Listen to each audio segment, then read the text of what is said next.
오늘 말씀은 이제 모든 사람이 죄 아래 있음이라는 제목으로 말씀을 나눌 텐데, 첫 번째는 하나님께 먼저 부름받은 자의 소명에 대해서 먼저 나눌 겁니다. 그리고 두 번째는 참되시고 미쁘신 하나님의 심판에 대해서, 그리고 마지막으로는 모든 사람이 죄 아래 있습니다.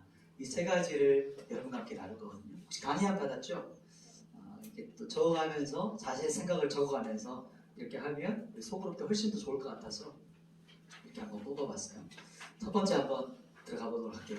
첫 번째는 하나님께 먼저 부름받은 자가 있어요. 그들이 가지고 있는 소명이죠. 먼저 부르신 목적이라고 볼 수 있죠. 사명. 그것이 뭔가 하면 1절 말씀을 같이 한번 읽어볼까요? 로마서 3장 1절. 같이 한 목소리로 1절과 2절입니다. 1절과 2절, 2절 말씀. 우리 성경 없는 분은 뒤에서 한번, 기훈현지가 뒤에 있으니까 챙겨주시면 감사하겠습니다. 성경 없는 분 한번 손을 딱 들어주세요. 뒤에서 성경을 챙겨줄 겁니다. 자, 1절, 2절 같이 읽습니다. 시작. 그런즉 유대인의 나음이 무엇이며 할례의 유익이 무엇이냐? 범사에 많으니 우선은 그들이 하나님의 말씀을 맡았음입니다. 아멘. 유대인의 나음이 뭘까요? 유대인이 나온 게 뭐죠? 그렇죠. 하나님께 먼저 부름받은 이 유대인인데, 이들에게 나온 것이 뭐냐면, 여기서 먼저 부름받았다는 것은 먼저 부름받은 자들에게 주어진 소명 같은 거예요. 먼저 부른 이유가 있는 거예요. 그 사람은. 그래서 그것에 대한 이야기인데, 본문에서는 여기서 두 가지를 얘기해요. 실제로 한 가지긴 하지만 저는 여기 두 가지로 표현하고 싶어요. 첫 번째는 뭐냐면, 첫째는 하나님의 말씀을 맡았어요. 나오는 거 보셨나요? 성경 보셨나요? 둘째는 할례예요. 그 부분을 첫째, 둘째 한번 나눠볼 텐데, 첫 번째 보면 2절 말씀 나오죠. 2절. 2절에 보시면, 여기 보시면 그들이 하나님의 말씀을 맡았습니다 이렇게 말합니다. 여기서 맡았다는 말은 피스테우라고 해서 믿다라는 단어를 가지고 있어요. 믿었다. 그래서 우리는 이들이 말씀을 믿었다라고 생각하면 돼요. 먼저 불렀다는 것은, 유대인이 나온 것은 말씀을 믿었다는 거예요. 하나님의 말씀을 믿음으로써 말씀은 어떻게 했냐면 지금까지 전수하고 있어요. 유대인들의 특징이 뭐냐면 말씀을 들은 그대로 암송을 해서 기록했어요. 그래서 이 부분이 사회 사본이 나왔고 그전 사본과 대조했을 때 수천 년이 지난 사본인데도 불구하고 차이가 많았을까요? 거의 없었을까요? 거의 없었어요. 그게 전 세계 사람들이 놀랐단 말이에요. 차이가 있으면 조사 정도예요. 조사란 말이 뭐냐면 하나님을, 하나님을 이런 정도의 차이 있죠. 해석할 때 전혀 문제가 없는 그 정도의 차이가 있었던 거예요. 그래서 이 유대인들의 특징은 말씀을 그대로 믿었고 이 말씀을 그대로 암송해서 기록했다는 것이죠. 이것이 그들이 가지고 있었던 소명이었어요. 사명이었어요. 그래서 자녀들에게 계속해서 말씀을 전수했습니다. 이것이 바로 유대인들이 받았던 첫 번째 소명이었어요. 그러면 이것을 우리에게 적용한다면 어떤 걸까요? 지금 나에게 적용한다면 뭘까요? 먼저 하나님께 부름받은 사람이 있어요. 우리가 먼저 그리스도인이 되었어요. 여기서 언제부터 왔는지 알 수 없지만 우리가 먼저 그리스도인이 된 사람들이 있어요. 그러면 그 사람들에게 첫 번째 주어지는 소명과 사명이 있어요. 그게 뭘까요? 내가 가진 믿음을 어떻게 하는 걸까요? 다른 사람에게 전수하는 거예요. 전파하는 거예요. 이게 우리가 먼저 부름받은 사람의 소명이에요. 그것이 바로 조금 더 적용한다면 리더들한테 적용해 볼까요? 리더들은 어떤 걸까요? 리더들 한번 고개를 한번 들어주시죠. 저랑 한번 눈을 한번 쳐주시죠. 자, 고개를 한번 네. 성진훈 저기 있고, 오케이. 리더들에게 적용한다면 어떤 걸까요? 우리가 먼저 리더로 부름받았어요. 그렇다는 것은 우리가 1차적인 소명이 뭘까요? 하나님의 말씀을 온전하게 누구한테 전수해야 될까요? 그렇죠. 패밀리원들에게 말씀을 온전하게 전달하고 전수해야 되는 사명이 있는 거예요. 그러면 리더들만 하고 끝일까요? 패밀리원들은 아무 소명이 없을까요? 똑같아요. 우리 모든 청년들이 하나님께 부름받았다는 것은 내 주변 사람에게, 내 사랑하는 친구에게, 가족에게 전수해야 되는 소명이 받았다는 거예요. 이것이 바로 우리가 적용해야 될 부분입니다. 그러면 우리가 받은 이 소명을 다 하지 않으면, 리더들이 말씀을 온전히 전수 못했다. 그러면 어떤 거 무슨 죄가 될까요? 직무유기죄가 되는 겁니다. 자신의 직무를 감당하지 않은 거예요. 마찬가지겠죠. 조언들도. 우리 첫 번째 소명이자 가장 중요한 소명이 바로 하나님의 믿음을 전해야 되는 거예요. 우리 4월 9일 날 해피데이가 있거든요. 그래서 그날 우리가 전해야 될 사람들을 마음에 품었으면 좋겠어요. 계속 기도하면서. 그래서 오늘 마음에 작정하시고 소그룹 때 한번 서로 이름을 작정해서 그 이름을 두고 합심해서 한번 기도하는 시간도 우리 리더들 꼭 기억하셨다가 가져주셨으면 좋겠어요. 아시겠죠? 네, 리더 우리 장로님 서같이 속으로 말하시는데 오늘 리더분들 아시겠죠? 네, 좋습니다. 감사합니다. 두 번째는 이렇게 전수해야 되는 거예요. 말씀을 딱. 두 번째는 구별됨이에요. 할례라고 성경에서 나오는데 이것은 1절에 보시면 유대인에 나온 것은 할례라고 말해요. 뭐냐면 할례 혹시 들어봤어요? 할례 아시죠? 남성의 성기 표피를 자르는 거, 껍데기 부분을. 그래서 이거를 언약 백성의 표징으로 봐요. 그러니까 그것이 표식이다라고 말해요. 그러면 이것을 할례하면 언약 백성이고 안 하면 언약 백성이 안 될까요? 신약으로 오면서 이게 바뀌었죠. 신약에서 이것이 어떻게 성취되었죠? 세례라고도 볼 수 있지만 세례의 더 깊은 의미가 뭡니까? 거듭나는 거예요. 중생이라고 말해요. 중생이라는 말은 조금 이제 불교 쪽도 쓰기 때문에 이상하죠. born again이라고 해요. 다시 태어난다. 다시 태어난다? 어떻게 태어날까요? 니고데모는 이렇게 물었어. 그러면 예수님, 엄마 뱃속에 다시 들어갑니까? 이렇게 물었어요. 랍비가. 그래서 예수님이 진짜 황당해 하셨죠. 그게 아니고 born again 한다는 것은 하늘로부터 난다라고 말해요. 하늘로부터 난다는 말이 뭘까요? 하나님의 성령이 우리에게 부어지면 우리가 새 생명을 얻게 되는 거예요. 새 피조물이라. 보라 새 것이 되었도다. 이게 새 피조물이거든요. 제가 이번 주에 한번 우리 단체방에 하나 올린 거 있죠. 혹시 보신 친구 있어요? 우리 장로님이 먼저 보셨고 보셨지만 이게 멘트를 안 달으셨던 거 맞죠? 네, 감사합니다. 보면 그 영상이 어떤 거냐면 내가 진짜 구원받은지 어떻게 알 수 있죠? 존 메가더 목사님 이렇게 질문하는 거였어요. 존 메가더 목사님이 그레이스 처치, 커뮤니티 처치에 유명하다는 말로 표현하죠. 아주 그 목사님들의 목사님 같은 분이에요. 그러니까 말씀이 엄청 탄탄하시고 신학교를 운영하는 교회예요. 그 정도라고 생각하면 그래서 이분의 메시지와 말씀이 엄청난 기반을 두고 있는 균형을 갖춘 그런 목사님이시거든요. 어떻게 알 수 있냐고 그랬을 때 첫 번째 이야기를 듣는데 마음에 와닿더라고요. 왜냐하면 사랑입니다 이렇게 말하시더라고요. 그 사람이 거듭났는지를 보는 것은 그 사람의 영어로 뭐라고 그랬어요? 그 임팩션이라고 했나? 그 사람의 성향이라고 하죠. 그 사람이 사랑하는 그 성향들이라고 말했어요. 히터 조금 한번 꺼주시면 감사하겠습니다.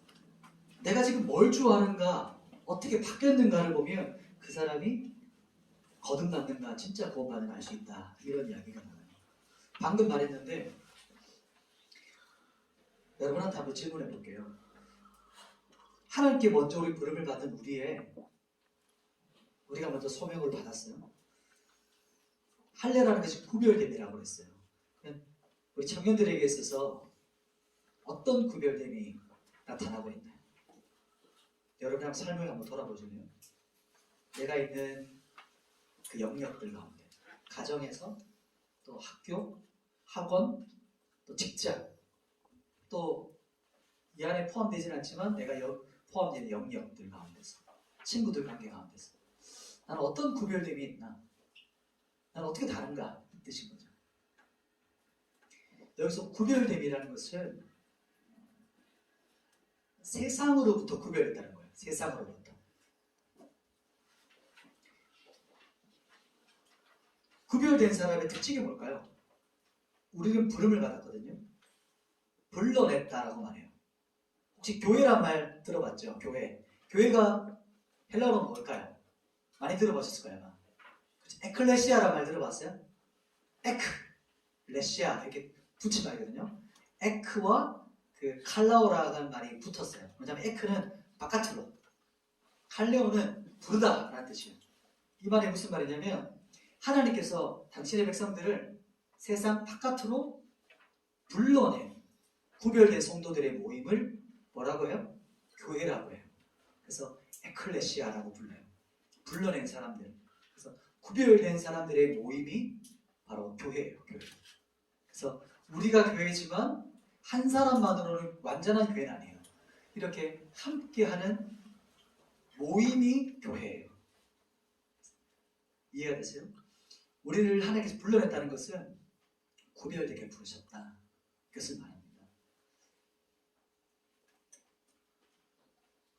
구원받았다는 것은 구별됨을 말하는 거예요. 구원받았다는 원리는. 두 번째는요. 그래서 우리가 세상과 이렇게 주님께서 싹 떠가지고 불러낸 거예요. 구별시켜낸 거예요. 이 사실이 참 마음에 들더라고요. 똑같은데 그냥 똑같은 흙인데 하나님 그냥 그 중에서 탁 선택하신 거예요. 이렇게 드러내신 거예요. 그게 우리를 불러내신 구별됨을 말해요. 두 번째는 이제 참되시고 미쁘신 하나님의 심판에 대해서 함께 나눠볼게요. 우리 5절부터 7절 말씀인데 성경 5절부터 7절 말씀을 우리 교독해서 한번 보도록 할게요. 5절, 6절, 7절, 7절은 같이 한번 읽습니다. 제가 5절부터 읽을게요. 그러나 우리 불의가 하나님의 의를 드러나게 하면 무슨 말하리요? 내가 사람의 말하는 대로 말하노니 진노를 내리시는 하나님이 불의하시냐? 결코 그렇지 아니하니라. 만일 그리하면 하나님께서 어찌 세상을 심판하시리요. 시작. 그러나 나의 가정은 하나님의 참되심이 더 풍성하여 그의 영광이 되었다면 어찌 내가 죄인처럼 심판을 받으리요. 아멘. 두 번째는 참되시고 미쁘신 하나님의 심판을 말해요. 요즘 핫한 드라마가 있더라고요. 저는 이제 계속 클립 영상들만 몇 번 보다가 한번 날 잡아가지고 이제 전체는 다 못 봤지만 처음부터까지 하이라이트를 모아놓은 거 봤어요. 1시간 반 정도인가 이렇게 되는 영상을 봤어요. 더글로리라는 영화 아니면 뭐죠? 그냥 드라마인가요? 그죠? 드라마 보셨나요 혹시? 못 보신 분도 계실 거고 못 보신 분도 계실 거예요. 아마 근데 스토리는 대략적으로 아시죠? 학폭 피해자와 가해자. 나중에 이제 복수극에 대한 이야기. 이제 이번 주가 2가 시작됐나요? 그래서 2가 시작하기 전에 봐야 되겠다 싶어가지고 마음에 품었다가 밤에 한번 쫙 봤어요. 의외로 은혜를 좀 경험했어요. 드라마를 보면서 은혜가 있다 이런 생각을 하게 됐어요. 더글로리를 보면 교회가 나와요. 여러분 보셨죠? 참 그 주인공이 근데 이제 너무 속대 말하면 안 되겠죠. 마약 중독자예요, 그죠? 마약 중독자. 그런데 그 딸이죠. 딸인데 아버님은 목사님이세요. 담임 목사님이세요. 그걸 보면서 이렇게 세상에서는 교회를 누릴 수 있구나. 이게 악과 선이 공존시키는 그 모습을 표현하는데 마음이 너무 불편하다가도 그 대화가 있었어요. 그 더글로리의 주인공 갑자기 연인 이름이 잘 안 나네. 송혜교가 그 교회 찾아와서 그 마약 중독자 친구 가해자죠. 그 사람하고 대화하는 그 중에 그 부분이 딱 떠올랐었어요. 오늘 말씀을 준비하는데 갑자기 그 사람이 했던 대화가 아직 안 나네. 주인공 대사만 기억나요. 그래서 그 사람이 취지는 거였어요. 나는 하나님께 회개했고 나 용서받았어. 나 천국 가. 너 큰일 났어. 이런 식으로 말했던 거 기억나요? 복도에서. 그러면서 성혜교가 잠시 머물러서 기도하죠. 그죠? 자기는 종교가 없다는 기도해요. 그러더니 이런 말을 교회 설교단에서 하면 되는지 모르겠어요. 모르는 분이 있을 수 있으니까 이게 맞나 모르겠어요. 제 기억으로 하는 거예요. 너 큰일 났어. 너희 주님 빡치셨어. 했던 기억나요? 네. 그 말 기억나세요?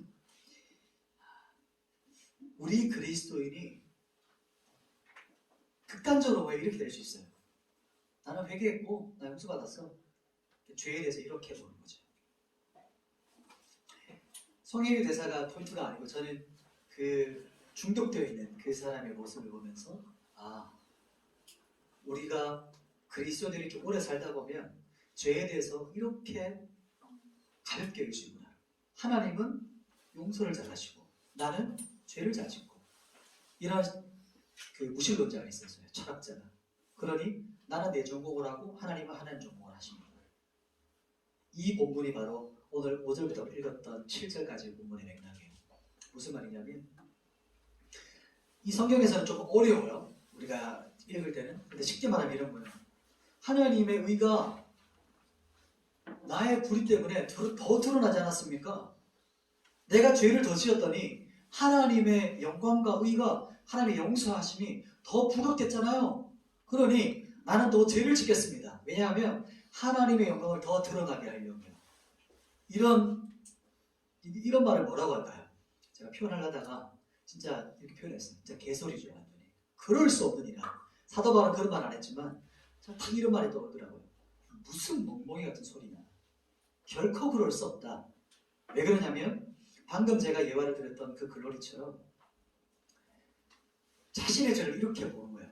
하나님 용서 잘하시잖아. 나 용서 받았어. 아주 가볍게 여기는 거예요. 예를 들어서 조금 더 생각해 볼게요. 우리가 부모님이 돈을 훔쳤어요. 자식이 돈을 훔쳤어. 근데 부모님이 도둑질하는데 그걸 알고 나서 날 막 혼내더니 그런데 결국에 어떻게 하셨을까요? 부모님은 용서해 주셨겠죠. 그죠? 용서해 주셨어요. 그랬더니 이 사람이 야 부모님 용서해 주시네? 그러면 와 우리 부모님 진짜 좋으신 분이다. 돈을 훔쳐도 이게 용서해 주시는구나. 그러면 나는 더 도둑질을 해야 되겠다.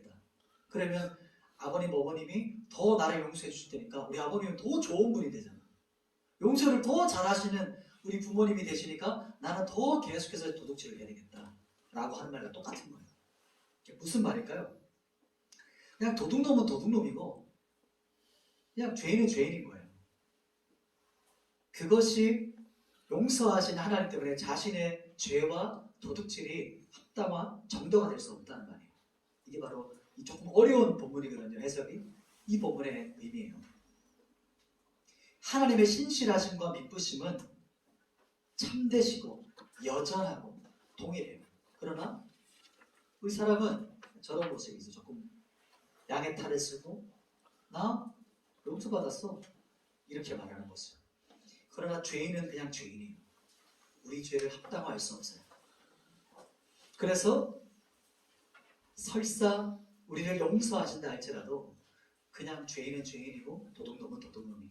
그리고 하나님은 하나님의 공의로운 심판이 정확한 심판으로 하신다. 그 말씀이 바로 이 본문의 맥락입니다. 그래서 참되시고 미쁘신 하나님의 심판은 공의롭다라고 말하는 거예요. 오늘 3장 이제 18절까지 말씀을 쭉 보시면서 드디어 3장까지 하나님의 모든 선언과 죄에 대한 공의로운 심판이 이제 정의가 돼요. 결론이 나요. 이제 마지막 세 번째 여러분하고 좀 나눌게요. 세 번째는 모든 사람이 죄 아래 있으리라 라는 말씀입니다. 죄 아래 있습니다. 우리 9절과 10절 말씀 두 절인데 같이 한번 읽어보도록 할게요. 성경 9절 10절 같이 읽습니다. 시작. 그러면 어떠하냐? 우리는 다 아니야? 결코 아니라. 유대인이나 헬라인이나 다 죄 아래 있다고 우리가 이미 선언하였느니라. 기록된 바 의인은 없나니 하나도 없으며. 아멘. 10절 한 번만 더 읽어봅시다. 10절 시작. 기록된 바 의인은 없나니 하나도 없으며. 아멘. 이 말씀이 가장 포인트 중요한 말씀이에요. 결국 우리 모든 사람의 상황이 어떻죠? 지금 우리 어떤 상황이죠? 유대인이나 헬라인이나 처한 상황이 어떻습니까? 죄 아래 있다고 말해요. 모든 인류가 모든 사람이 죄 아래 하나님의 진노 아래 있다 이렇게 성경이 말하고 있는 거예요.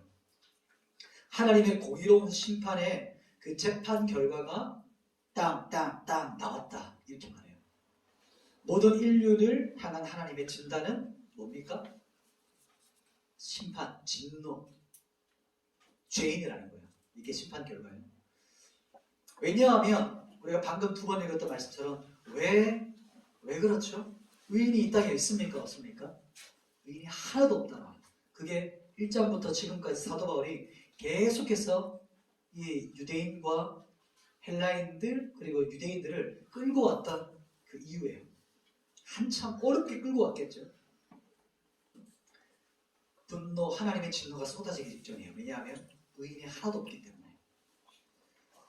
오늘 본문에 모든 사람이 죄 아래 있다는 진단을 두 가지로 나타내요. 두 가지. 그 진단에 대한 결과를. 첫 번째가 뭐냐면 하나님과의 관계가 파괴되는 것. 두 번째는 사람들과의 관계가 파괴되는 거예요. 첫 번째 한번 볼게요. 첫 번째는 11절, 18절 말씀. 같이 한번 두 절 말씀이거든요. 11절과 18절 말씀이 어떻게 진단하는가 같이 한번 읽어봅시다. 시작. 깨닫는 자도 없고 하나님을 찾는 자도 없고 18절 시작. 그들의 눈앞에 하나님을 두려워함이 없느니라. 아멘. 보시면 하나님과의 죄 아래에 있다는 것은요, 첫 번째가 있어요. 죄를 지으면 첫 번째 결과가 뭐냐면 하나님과의 관계가 파괴돼요.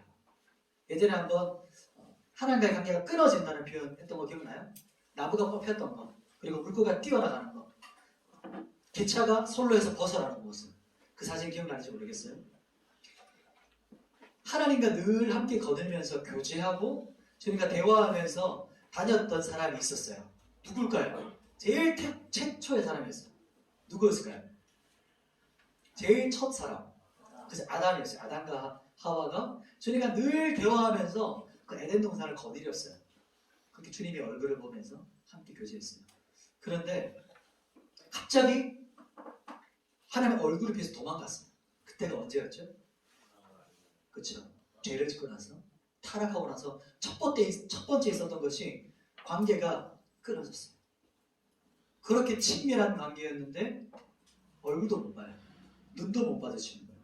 보통 우리가 사이가 깨지면 싸우면 어때요? 자, 우리 한번 테스트 해보겠습니다. 자, 옆 사람 자 한번 눈 2초 바라보게 해보겠습니다. 자, 시작. 눈이 좀 풀린 분이 몇 분 계셔서 한번 해보는 거예요. 또 못 보는 분은 지금 살짝 지금 네 좋아요. 네, 지금 감사해요. 아마 어색해서 그럴 수도 있고 아직 관계가 안 친해서 그럴 수 있고 여러 가지가 있을 수 있지만 보통 관계가 끊어지면 보기가 아쉽지가 않아요. 얼굴 마주치기가. 죄의 결과를 보면 하나님과 관계가 파괴됐거든요. 성경에서는 그 세 가지로 말해요. 뭐냐? 첫 번째 뭘까요? 하나님을 찾는 자가 없다 말하죠. 11절에 하나님을 찾지 않아요. 그리고 두 번째가 뭘까요? 하나님을 깨닫지를 못해요. 그 다음 뭘까요? 세 번째는 하나님을 두려워하지 않습니다. 죄의 결과, 관계가 끊어지고 파괴된 사람의 모습, 그게 바로 이 세 가지예요. 찾지 않고 깨닫지도 못하고 하나님을 두려워하지 않는 사람이 돼요. 이게 바로 죄라는 것은 뭐냐면 언약이 파괴된다. 관계가 파괴된다는 거예요. 어떤 관계고 어떤 언약이죠? 뭐냐면 하나님은 나의 창조주시고 나는 그의 피조물입니다. 하나님은 나의 왕이시고요. 나는 당신의 종입니다. 이런 관계이고 그리고 이런 언약이에요. 이것이 깨지는 거예요. 파괴되는 거예요. 그래서 죄라는 것은요. 하나님께 대한 반역을 말해요. 반란이라는 말 들어봤어요? 쿠데타를 말해요. 하나님에서 반역하는 거예요. 이게 바로 죄의 근본적인 모습입니다. 그런데 왕의 반란에서 자신이 왕의 자리에 앉으면 좋은데 그 자리에 자신이 앉지 못하고 그 자리에 누가 앉아 있을까요? 뭐가 앉아 있을까요? 오히려 그 자리에 사탄과 죄가 그 자리에 앉아서 나를 종처럼 노예처럼 나를 조종해요. 내가 그 자리에 앉을 거라 생각했는데 그 자리에 앉지 못해요. 오히려 죄의 노예가 된 상태가 바로 하나님과의 언약이 파기되고 관계가 끊어진 사람의 모습이에요. 이게 바로 우리 모든 사람의 상태예요. 지금 여기 있는 우리 모든 사람이. 그리고 죄 아래 심판을 받아야 마땅하다 성경이 말해요. 두 번째 관계는 어떤 관계냐면 사람과의 관계가 파괴돼요. 첫 번째는 하나님과의 관계가 파괴되고 두 번째는 사람과의 관계가 깨뜨려져요. 완전히 학살이 나는 거예요. 보면 12절부터 15절까지 말씀, 17절까지 말씀인데 오늘 본문은 설명하면서 한번 쭉 보도록 할게요. 여러분 성경을 제가 설명할 때 눈으로 한번 보면서 여러분이 한번 생각해 보세요.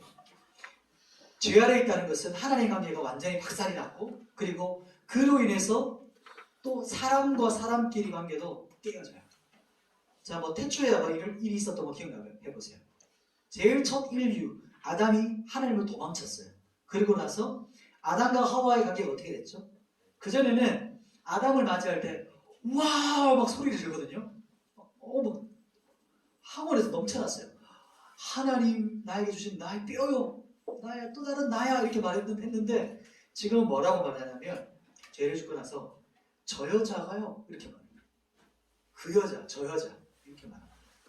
그전에는 나라고 또 다른 나라고 고백했는데 죄를 짓고 나서는 당신이 주신 저 여자가 죄 짓게 했어요 이렇게 말을 해요. 왜냐하면 모든 죄를 뒤집어 씌워요. 남자가 비겁하죠. 남자들 이런 모습이 첫 번째 모습이에요. 다른 사람한테 내 죄를 뒤집어 씌우고 전가해요. 또 어떤 심한 사람은 가스라이팅 할 때 이렇게 하죠. 오히려 모든 죄를 뒤집어 씌웁니다. 그래서 그 전에 한번 상상해 보세요. 제일 처음에 있었던 결혼 관계예요. 한 번도 금이 가지 않은 가장 완벽한 가정 모습이에요. 결혼 생활이에요. 그 친밀한 관계에 있던 아담과 하와가 죄를 짓고 나서 어떻게 됐죠? 그 관계가 완전히 박살이 나요. 남편이 아내를 손가락질하고 저 여자가 이렇게 하고 아내는 남편의 머리 위에 꼭대기 위에 올라가려고 하고 완전히 막 박살이 나요. 본문에서 사랑과의 관계가 어떻게 깨어지느냐 이제 성경이 말합니다. 12절부터 17절까지 여러분 한번 지금 눈으로 성경을 한번 보세요. 자, 첫 번째는 뭐냐면 성경 한번 볼게요. 뭐라고 말하냐면 12절 말씀에 이렇게 말하죠. 조금 더 가볼게요. 13절로 가보겠습니다. 그들의 목구멍은 열린 무덤이래요. 무슨 말이냐면 입만 열면 더러운 말을 하는 거죠. 입만 열면 그 혀로는 속임을 입사하는 거짓말, 사기, 그 입술에는 독사의 독이 있어요. 말이 사람을 죽이는 거예요. 오히려 행동과 육체로 사람을 린치하는 것보다 말이 그 사람을 죽여요. 그죠? 그리고 14절 그 입에는 저주와 악독이 있대요. 그리고 15절 그 발은 이제 행동이에요. 그 발은 피 흘리는 데 빠르대요. 이게 무슨 말이냐면 죄 짓는 데 얼마나 빠른지 몰라요. 누가 안 시켰는데 이미 죄의 자리에 끝 가 있어요. 이미. 시키지 않아도 그렇게 돼 있어요. 세 번째가 뭐냐면 이렇게 말하죠. 16절에 파멸과 고생이 그 길에 있어 17절 평강의 길을 알지 못한다 라고 말해요. 죄인은 평강으로 길을 가는 길을 알지 못해요. 이것이 바로 사람과의 깨어진 관계가 가지고 있는 특징이 이 세 가지예요. 입술을 열었을 때의 모습, 그 말, 입을 열면 지옥이 터져나와요. 이런 가정이 있을 수 있어요. 정말 많은 기도가 필요해요. 근데 우리 가족이 천국에 되게 만드는 게 우리 가정이고 부모님들의 역할이에요. 그래서 참 이렇게 말하면 얼마나 좋아요. 우리 자녀들이 아빠, 엄마, 천국은 어떤 모습이야? 이렇게 질문을 하거든요. 실제로 그런 질문을 해요. 천국은 어디야? 뭐 어떤 게 천국이야? 이렇게 질문하면 우리 어떻게 답해주면 좋을까요? 성진이 형제님. 이렇게 이제 성진이 형제님 이렇게 대답하시는 거예요. 알았죠? 나중에 천국은 우리 집 같아. 이렇게 말하면 돼요. 아시겠죠? 우리 자매들도 엄마 천국은 어떤 거야? 천국은 말이야 우리 집 같은 모습이야. 이렇게 말하면 이렇게 하면은 이제 성공한 거야. 가정생활, 지금 결혼생활. 근데 뭐라고?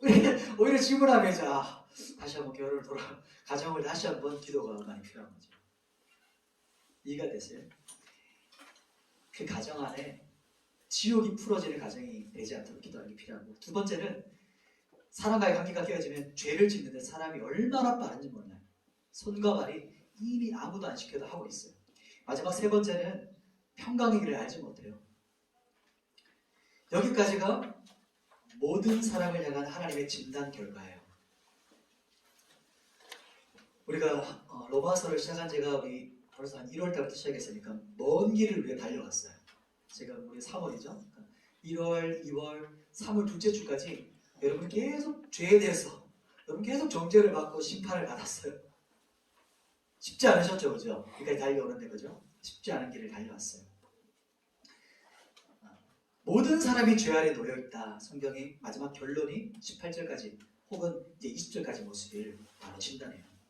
무슨 말이냐면 뼛속까지 죄인이라는 거예요. 완전히 그냥 단무지가 된 거예요. 피클 된 거예요. 피클. 죄에 완전히 그냥 완전히 그냥 쩔어 있는 거예요. 쩔어. 뭐죠? 뭐냐면 단순히 그냥 기침했어요. 콜록콜록 이게 그냥 어떤 단순한 기침 증상이 아니라 코로나 바이러스 있죠. 그냥 여러분이 코로나 바이러스에 완전히 그냥 코로나 걸려본 사람 다 걸렸죠? 안 걸린 사람 있어요? 그렇죠? 다 걸. 오 진짜요? 오, 대단한 선택받으신 분인데 모든 사람이 코로나 바이러스에 감염된 상태를 말하는 거예요. 죄인이라는 것은 증상이 아니라 그 사람 존재 자체가 죄인이라는 걸 말해요. 그럼 질문 하나 할게요. 하나님께서 모든 사람이 죄인이라고 진단하시고 심판하신 이유가 뭘까요? 왜 이렇게 말씀하시는 걸까요?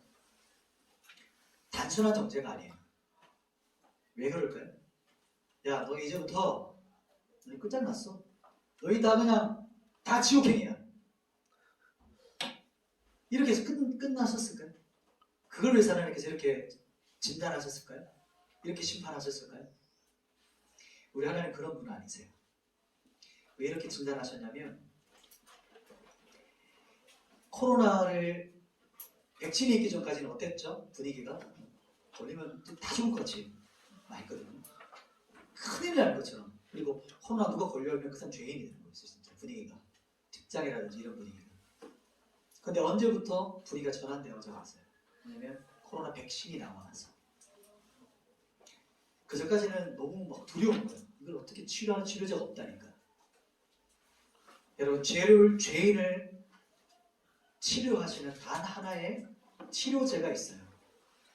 그것이 뭘까요? 예수 그리스도세요. 예수 그리스도. 죄인을 구원하시는 단 하나의 방법. 오직 한 길이에요. One way예요. Only. 한 길밖에 없어요. 한 길. 오직 그 길이 바로 그리스도 예수세요. 이제 다음 주부터 이 복음에 대한 진술을 사도 바울이 폭포수를 쏟는 것처럼 쏟아내요. 이제 로마서가 지금부터 시작이라도 과언이 아니에요. 여러분이 이제까지 죄인에 대해서 정죄와 심판을 하나님의 공의를 봤다면 이제 이 로마서 3장 21절부터 다음 주 할 얘기지만 그러나 이렇게 시작해요. 막 갑자기 드라마가 전환되는 거예요. 그러나 이제는 이렇게 하면서 성경 말씀이 복음을 쏟아내기 시작해요. 복음이 누구시죠? 예수 그리스도. 다음 주까지 기다릴 필요도 없죠. 우리에게 단 한 가지 치료하시는 단 하나의 길, 예수 그리스도가 계세요. 여러분 이 시간이 그 길이었으면 좋겠어요. 이 시간이 여러분 치료제를 맞는 시간이었으면 좋겠어요. 단 하나의 방법, 바로 예수 그리스도. 지금 이 시간에 지금 여러분 한번 상태를 보세요. 내가 지금 하나님과 관계가 어떤가? 나는 하나님과의 관계가 어떻지? 내가 하나님 찾고 있나? 그럼 거기서 멈추는 게 목적이 아니에요. 하나님의 진단하고 심판하시는 목적은 그게 아니에요. 하나님 내가 찾고 있지 않다? 그러면 어떻게 여러분이 기도하게 되냐면 백신을 맞아야 되냐면 내가 다시 하나님을 찾게 해주세요. 그러면 두 번째는 뭐냐면 내가 하나님을 깨닫지도 못해요. 말씀을 듣는데 이게 무슨 말인지도 인식조차 못해요. 깨닫지도 못해요. 깨닫는 말 알죠? 그죠? 아는 것과 깨닫는 것은 달라요. 내가 깨닫지 못했다면 주님 좀 깨달을 수 있는 마음을 달라고 기도하는 거예요. 마지막으로 포인트가 참 좋아요. 하나님을 두려워하지 않아요. 아까 그 말했던 그 더블에 나왔던 그 주인공 그 가해자처럼 나 하나님 용서받았어. 나 구원받았어. 그게 진짜 그리스도인의 모습일까요? 아니겠죠. 그런 건 구원이라고 하지 않아요. 그것이 죄인의 자신의 죄를 깨달은 사람의 모습은 절대 그런 모습이 아니에요. 하나님을 두려워하는 사람. 하나님 제가 두려워하지 않았는데 하나님 죄를 두려워하는 마음 주세요. 그리고 하나님을 경외하고 두려워할 수 있는 마음을 주세요. 이게 바로 오늘 우리가 적용하는 기도 제목이에요. 한번 예배팀 준비해 주시겠습니다. 한번 불 한번 꺼주시고 같이 한번 기도했으면 좋겠어요.